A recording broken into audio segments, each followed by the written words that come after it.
And so templates are really what are going to make this or maximize how useful Zoho Sign is for you.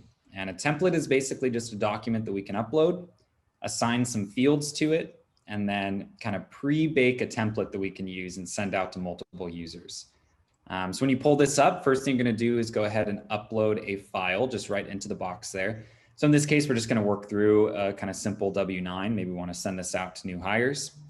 I do want to highlight, if we go back one slide, the template name is always going to include the .pdf from your document. So if you uploaded a docx, it's going to be .docx. You can go ahead and remove that from the template name. It's not going to break anything and it looks a lot better. So if we jump to that next slide, we'll see just that all I do is just get rid of that .pdf so that when they get an email and it says, hey, we've requested that you sign this document, it'll say W9 Zenatta without the .pdf. And then down there at the bottom, if we go back one slide, we'll see we've added one of our signers, right? So we've just given them a name for client.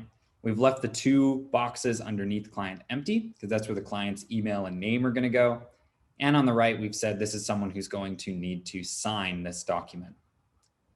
But that's not all we can do. So we can actually add a couple more users, right? So maybe we want to say that our HR department needs to countersign it. So we've added HR as Zenatta. And then maybe we want to say, hey, anytime a W9 is completed, we just want a general admin inbox to just receive a copy of it, right? Oftentimes with cloud backup and things like that, you don't really need to do that.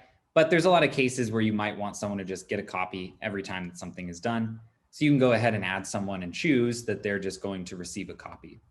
One last thing you can do is actually set someone as an approver. So maybe if you want your team to have to cycle a document through you first before it ever goes out for signature, you can do that just with the dropdown as well.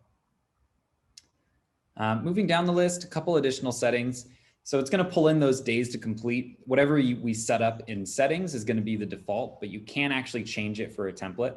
So maybe organization-wide, your default is 60, but for something like a W9, we want it right now. So we're going to give them 15 days to do that. You can categorize things in different document types and write a quick description. And then of course, choose whether or not you do want those automatic reminders to go out.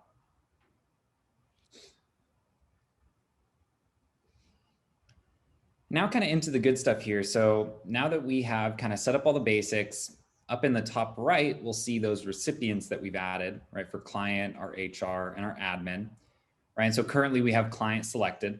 So if we go ahead and look at our fields down in the bottom right, then we can kind of see the different types of things that we can add to the record. An important thing to know is that whichever recipient is highlighted up at the top is the one who's going to be assigned the field once we add it in.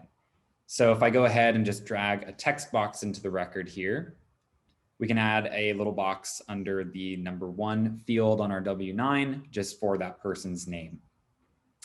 When you have the field selected over on the right-hand side, we can again confirm who we want the recipient to be, decide if this should be required.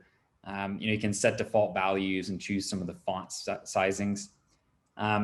For developers, that data label field on the right is what you would use if you're going to create this via API and you want to pre-fill it. But again, we're not going to dig into that in much detail.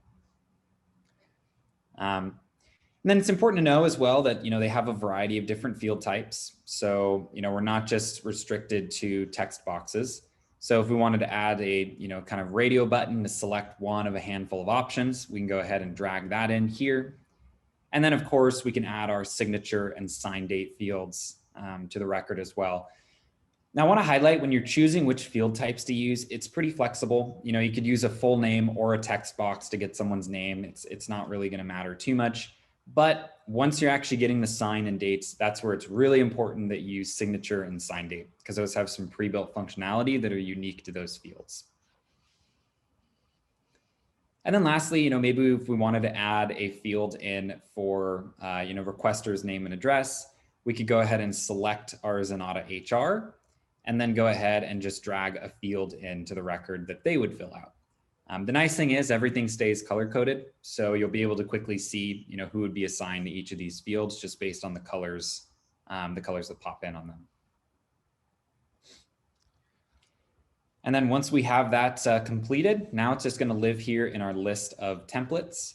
And if you ever do want to just quickly send one out, you can basically click on that template and it'll pull up a quick send. And all we would need to do is just drop in someone's email and name and then hit send, and we are good to go. So again, really, like if you have a lot of those docs that you're sending out regularly, go ahead and take the time to make it into a template, because it's going to save you just a bunch of work in the long run.